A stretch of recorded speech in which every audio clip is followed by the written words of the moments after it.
Ya tenemos aquí a nuestro invitado especialista para hablar de un tema que aqueja a muchos colombianos, a muchas personas alrededor del mundo.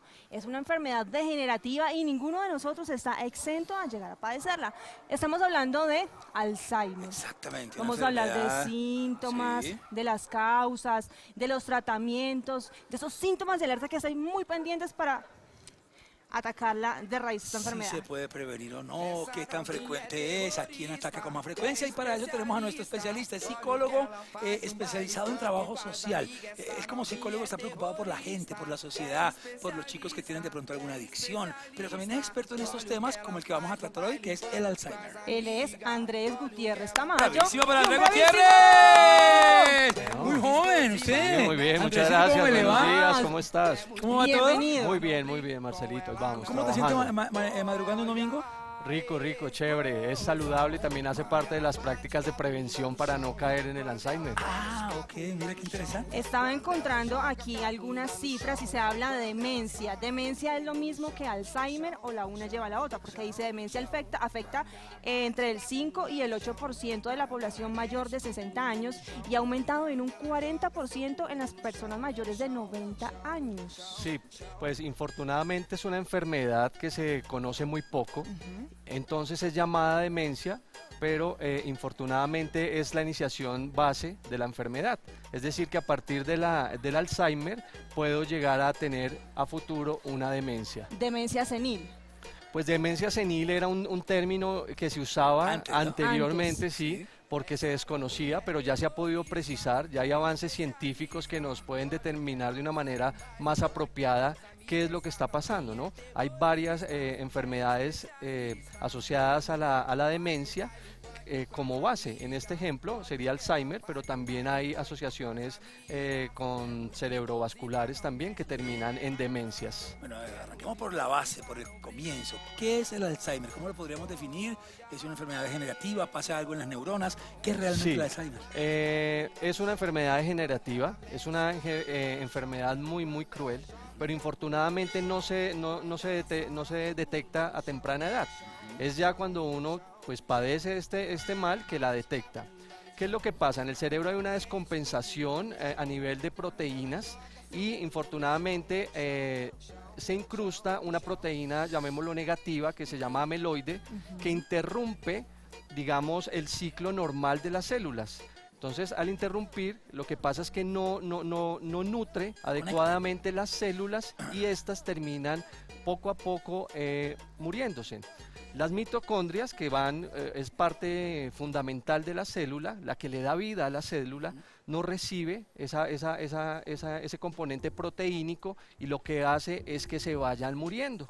Entonces es así como poco a poco vamos evidenciando la pérdida de la memoria y toda esta sintomatología que más adelante vamos a hablar. Andrés, hablemos de las fases del Alzheimer.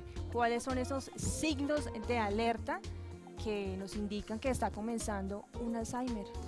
Pues mira, inicialmente se habla de que sobre los 30 a los 40 años de edad Desde muy joven. se puede estar generando esa patología. Lo que pasa es que no prestamos atención e infortunadamente los hábitos, digamos, cotidianos no son saludables y eso hace que se vaya incrementando ese riesgo de la enfermedad.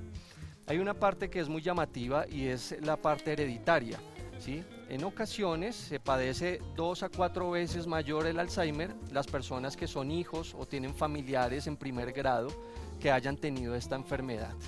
Ok, ¿es inevitable el Alzheimer, Andrés? Todos vamos a llegar a ese momento, por lo menos un Alzheimer temprano donde nos llegamos a la cocina y decimos, ay, ¿yo a qué vine aquí? No, se me olvidó a qué vine. A mí me pasa. O, ¿cómo es que se llama este muchacho sí, que se parece a Ciro?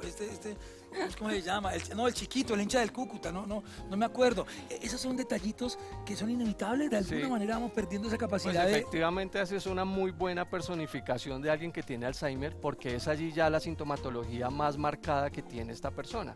Efectivamente sí se puede prevenir, por ejemplo, con hábitos de alimentación saludable, con rutinas de ejercicio y evitando una vida sedentaria, que infortunadamente en nuestro país cada vez es más común hacer las cosas más fáciles y evitar el ejercicio y unos hábitos más saludables. A veces tenemos como lentitud mental, letargos, tenemos confusiones y uno se acostumbra y no necesariamente después de los 30, sino desde que estamos muy jovencitos se nos olvidan las palabras, se nos va la paloma y uno es como que, ¿cómo es que se dice esa cosa, cosito? Sí, sí.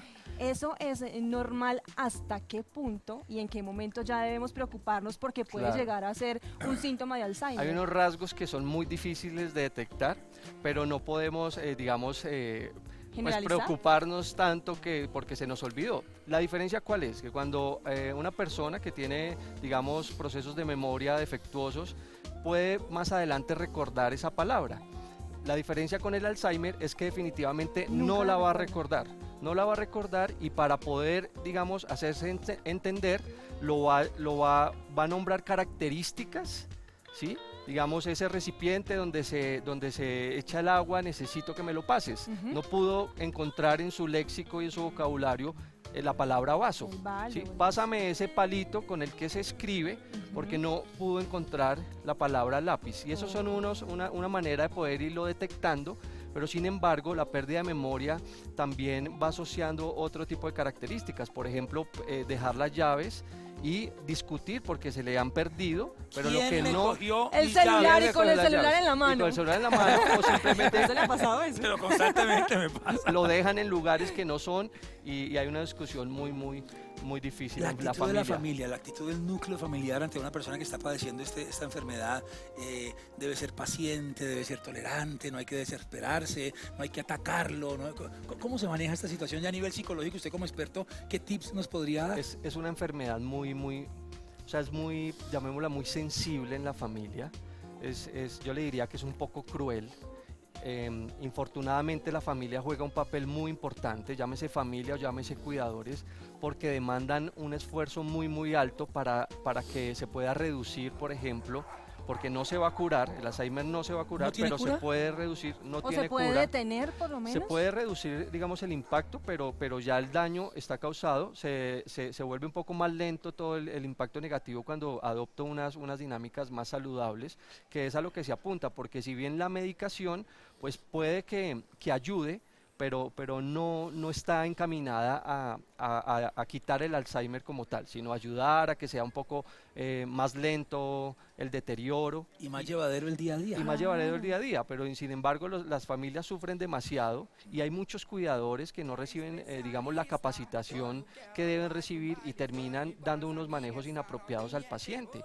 Estos pacientes de Alzheimer se vuelven muy agresivos, entonces no se puede responder de la misma manera, ¿sí? Y eso es lo que pasa a veces con los cuidadores que piensan, digamos, apaciguar ese tipo de comportamientos de una manera agresiva y es muy complejo. Andrés, una persona con Alzheimer tiene incapacidad, tiene algunas deficiencias para poder comunicarse, pero Sí. también para entender debemos hablarles de alguna manera específica para que ellos comprendan lo que queremos nosotros comunicarles. Sí, efectivamente cuando se muere la neurona va a perder nuestro cerebro la capacidad en procesos, digamos, cognitivos, que son los procesos de atención, de memoria que nosotros manejamos normalmente. Entonces es muy difícil, ¿cierto? Y lo que tenemos que hacer, digamos, para poder entablar una conversación es tener un lenguaje muy explícito, no hacer preguntas concretas, sino hacer preguntas pero que al mismo tiempo vayan con alguna alternativa,